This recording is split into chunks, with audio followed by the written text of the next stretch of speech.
Hello దోస్తులు, welcome to our channel. ఇవాళ Rakhi festival కదా. మేము రాఖీ కట్టడానికి మా మమ్మీ వాళ్ళ ఇంటికి వెళ్ళాము. చిన్నప్పటి నుంచి ఒక్కసారి కూడా నేను రాఖీ మిస్ అవ్వలేదు. ఎక్కడున్నా సరే ఈవినింగ్ వరకు మా అన్నయ్య దగ్గరికి రీచ్ అయ్యి రాఖీ కడతాను.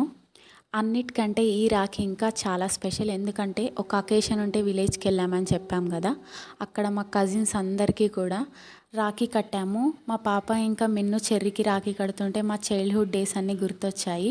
మా మిన్నుకి మాత్రం ఇది ఫస్ట్ రాఖీ. చెల్లిలా